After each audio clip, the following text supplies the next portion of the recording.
Vamos a ver el pseudo hipoparatiroidismo. Ya en el video anterior vimos el pseudo hipoparatiroidismo tipo 1A. Ahorita vamos a ver el pseudo hipoparatiroidismo.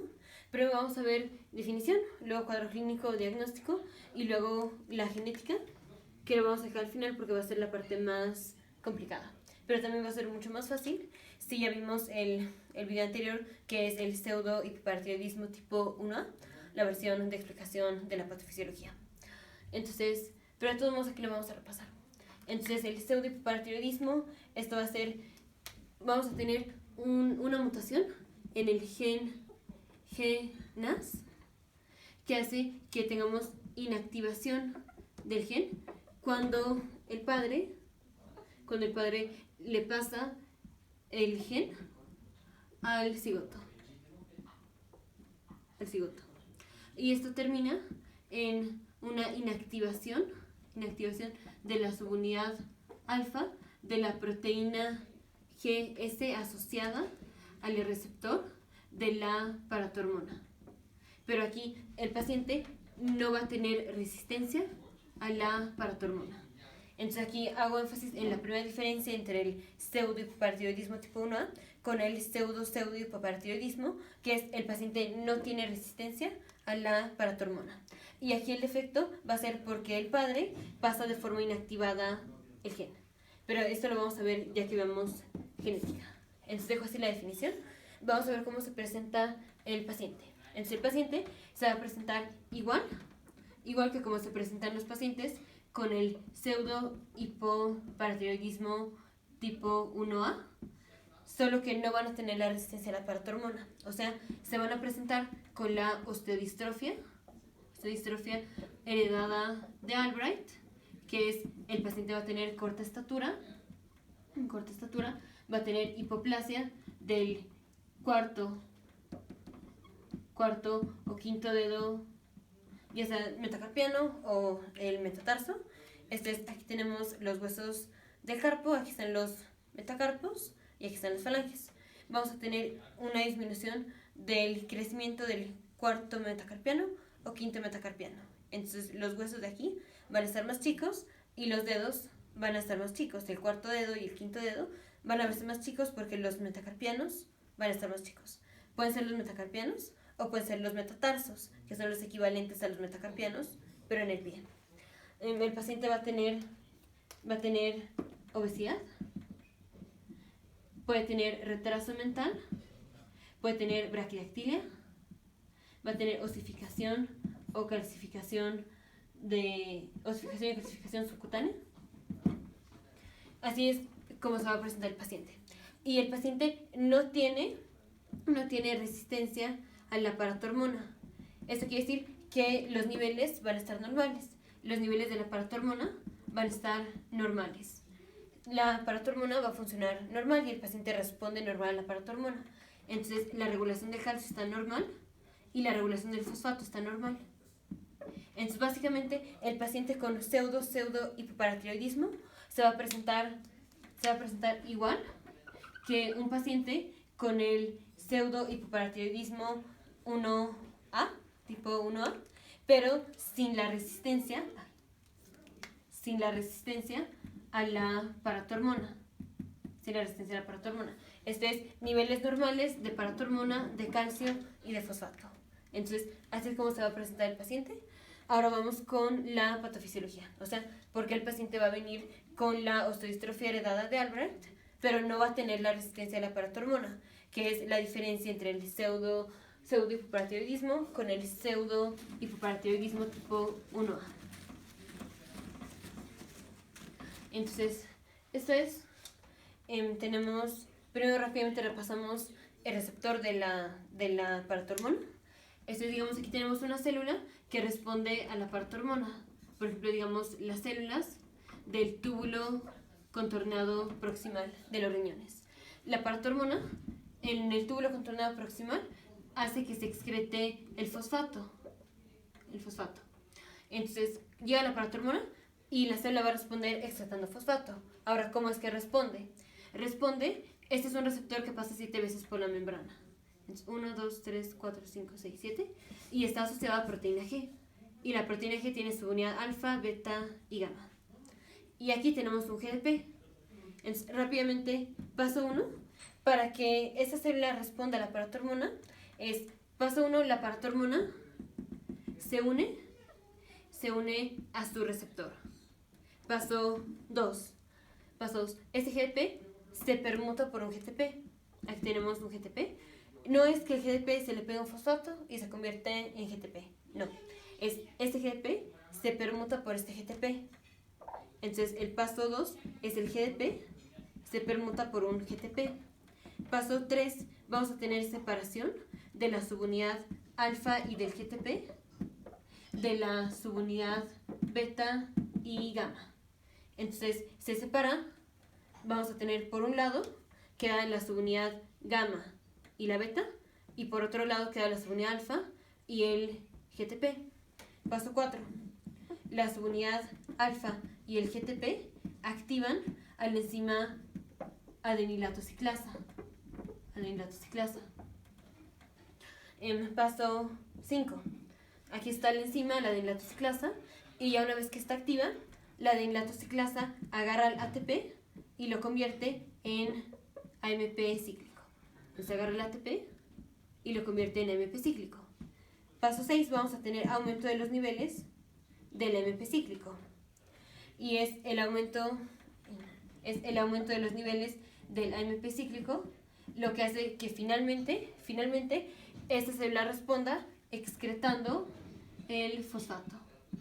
Entonces, ¿cómo es que esta célula responde a la paratormona? Se une a su receptor, finalmente se permuta el GDP por el GTP, se separan las subunidades y es la subunidad alfa la que activa la adenilato ciclasa. La adenilato ciclasa convierte el ATP en el AMP cíclico y ya a través del AMP cíclico es como finalmente se excreta el fosfato y así es como esta célula respondió a la paratormona.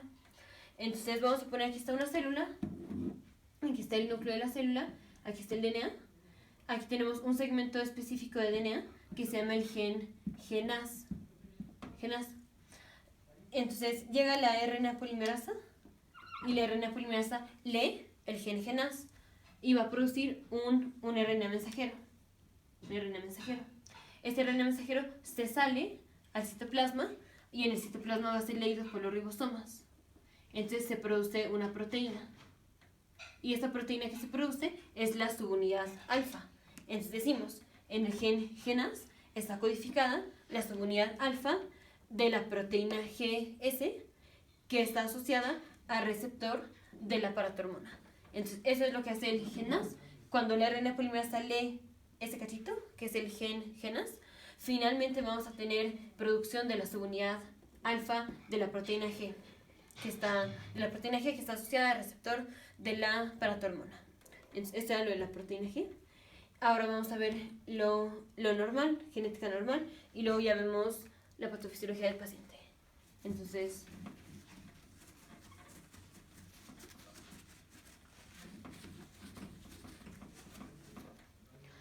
vamos a poner, aquí tenemos el hijo, aquí está el padre, aquí está la madre, y así como pusimos el DNA y agarramos un segmento y dijimos, ese segmento es el gen GNAS, aquí no voy a poner los 23 pares de cromosoma, solo voy a poner un par de cromosoma paterno y materno, y digamos, aquí esta puntita es el gen GNAS paterno, esta puntita es el gen GNAS materno, ese es el cigoto. Este es el padre, y el padre tiene su cromosoma paterno y su cromosoma materno. Aquí este es el GNAS paterno del padre, este es el GNAS materno del padre, esta es la madre, tiene su cromosoma paterno y su cromosoma materno. Este es el cachito, es el gen GNAS paterno de la madre, y este cachito es el gen GNAS materno de la madre. Entonces, vamos a ver lo normal. Todo esto va a ser normal hasta que yo no cambie este título. Entonces, lo normal es del cigoto, van a salir todas las células y finalmente se van a desarrollar en órganos. Entonces, por ejemplo, digamos, esta es la célula del túbulo contornado proximal. Esta es la célula de la corteza de las glándulas suprarrenales, por ejemplo. Y todo el material genético que tienen las células va a ser el mismo que el del cigoto. Entonces, el material genético que tienen las células del túbulo contornado proximal es el mismo material genético que tiene el cigoto. Y es el mismo material genético que tienen las células de las glándulas las células de la corteza de las glándulas suprarrenales. Y es el mismo material genético que tiene, por ejemplo, una neurona. Digamos, esta es una neurona. Y es el mismo material genético que tiene, por ejemplo, el ovario. Entonces, todas las células que derivan del cigoto van a tener el mismo material genético. Ahora, lo que distingue a una célula de otra es no el material genético es lo mismo para cada una de las células o para cada uno de los distintos tipos de célula que tenemos. Lo que distingue a una célula de otra es que esta célula, por ejemplo, tiene activados unos genes y tiene apagados otros genes. Esta célula va a tener otros genes activados y otros genes apagados. Entonces, lo que distingue una célula de la otra no es que tengan material genético distinto, tienen el mismo material genético. Pero lo que distingue una de la otra es, esta tiene activados e inactivados unos genes, esta tiene activados e inactivados otros tipos de genes. Y es eso lo que hace diferencia entre cada una de las células. Pero ya vimos que cada una tiene el mismo material genético. Entonces vamos a agarrar nada más a las células del túbulo contornado proximal y a las células de la corteza de las glándulas suprarrenales. Entonces tenemos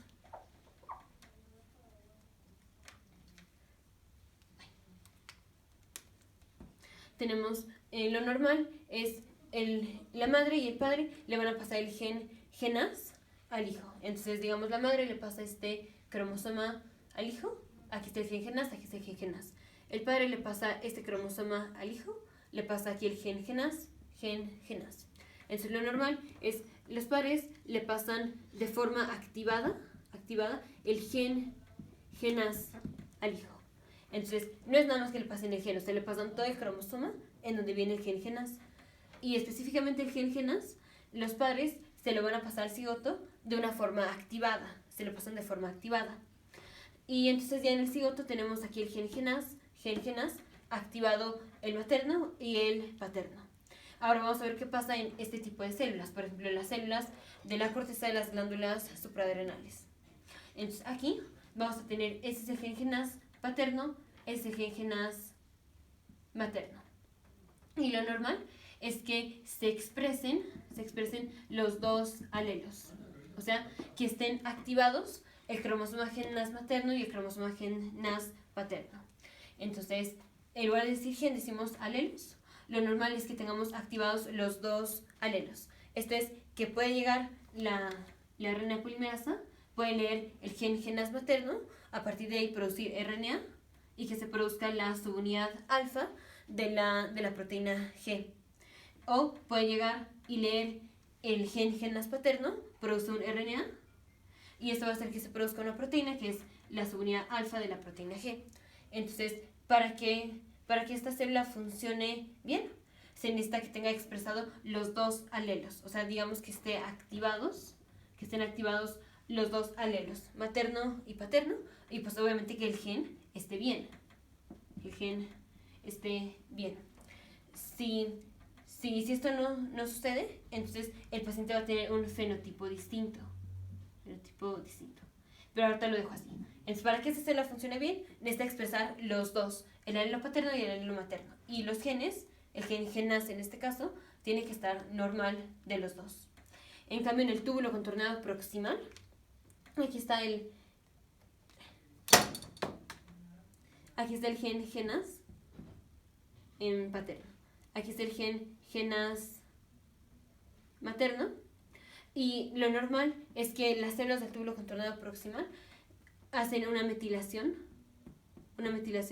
del gen GNAS paterno, y esto es normal. Entonces, a propósito, las células del túbulo contornado proximal inactivan al gen GNAS paterno. Esto es normal. Pero entonces esta célula ya solo tiene el alelo materno. Entonces, lo normal es esta célula inactiva al gen GNAS paterno y solo expresa el alelo materno. Entonces, ¿qué pasa? llega la RNA polimerasa y solo puede leer el gen GNAS materno porque el otro está metilado y se produce un RNA. Este RNA se va a la síntesis de proteínas y se produce la subunidad alfa. La subunidad alfa de la proteína G asociada al receptor de la paratormona. Ahora, eso fue lo normal. Entonces, para que el paciente tenga un fenotipo normal, fenotipo, en este caso voy a referir fenotipo normal, como que el paciente no tenga la osteodistrofia heredada de Albright. Entonces, para que una persona normal tenga, o digamos, para que una persona no tenga el fenotipo de la osteodistrofia de Albright, se necesita que las células, por ejemplo, estas células que son las células de la corteza de las glándulas suprarrenales, que las dos expresen el alelo, que la célula exprese los dos alelos, el paterno y el materno. Que expresen los dos alelos, el paterno y el materno, y que no estén mutados. Ahora vamos a ver lo patológico. Entonces, ya cambié el título. Entonces, ahora es un paciente que, dijimos, lo que pasa es el gen GNAS se va a pasar de forma metilada, de forma inactivada. Y esto va a ser por medio del padre. Entonces, el padre, cuando le pasa su cromosoma al hijo, el gen GNAS se lo va a pasar inactivado, o sea, se lo va a pasar metilado. Y entonces, ¿qué pasa? Todas las células van a tener el gen GNAS paterno metilado. Entonces, por ejemplo, esta célula va a tener el gen GNAS paterno metilado. Y entonces, ¿qué pasa? Ya la RNA polimerasa solo puede leer el gen GNAS de la madre, no el del padre, porque está metilado. Y dijimos, para que se tenga un fenotipo normal, o sea, para que no se tenga la osteodistrofia heredada de Albright, se necesita que se expresen los dos alelos y que los alelos estén bien. Aquí ya no se expresan los dos, ya no se expresan los dos alelos, ya solo se expresa el alelo materno, porque el alelo paterno vino de forma inactivada. Y esa es la mutación. La mutación es que viene de forma inactivada. Entonces, ¿qué pasa? El paciente va a tener la osteodistrofia de Albright. El paciente va a venir con la osteodistrofia de Albright. Entonces se va a presentar clínicamente, como ya vimos. ¿Y qué pasa con este tipo de células? Aquí estas células tienen el cromosoma, tienen el alelo materno normal. Dijimos, estas células solo expresan el alelo materno, porque a propósito hacen metilación del alelo paterno. Pero aquí ya de por sí el cromosoma paterno venía con el gen GNAS metilado, o sea, con el gen GNAS inactivado. Entonces, el gen GNAS inactivado, aquí está el gen GNAS inactivado, pero ya de por sí este era un gen que de todos modos se iba a inactivar porque es el paterno. Entonces, venga inactivado o no, esta célula de todos modos iba a inactivar este gen. Entonces, esta célula va a ser una célula normal. Esta célula no va a tener problema, porque esta célula solo expresa el alelo materno y el alelo materno está bien. El alelo paterno vino metilado, pero esa célula de todos modos lo iba a metilar. Entonces, esa mutación en donde el alelo paterno viene metilado no le afecta a las células que solo expresan el alelo materno, como es las células del túbulo contornado proximal, o como es, por ejemplo, las células del ovario, o las células de la tiroides, o las células de la pituitaria. Entonces, ese es un paciente que a estas células, las células que sí expresan los dos alelos, sí les afectó el que el alelo paterno, o sea, el que el gen NAS paterno venía metilado. Y por eso esta célula no funciona bien, y entonces se desarrolla el fenotipo que es la osteodistrofia de Albright. Pero esta célula no está afectada, porque de todos modos iba a metilar el alelo paterno. Entonces, este paciente va a tener ya la RNA polimerasa y puede leer el alelo materno. Se produce un RNA mensajero, se produce la subunidad alfa. Y dijimos, la subunidad alfa es lo que activa a la adenilatoxiclasa. Y la adenilatoxiclasa es la que hace el aumento del MP cíclico, y a través del aumento del MP cíclico tenemos una respuesta a la paratormona. Y esta célula está funcionando normal, entonces el paciente no viene con la resistencia a la paratormona, porque esta célula funciona normal. Esta es una célula que responde a la paratormona, esta es una célula del túbulo contornado proximal, y ya vimos que las células del túbulo contornado proximal responden a la paratormona. Entonces, este paciente tiene pseudo hipoparatiroidismo.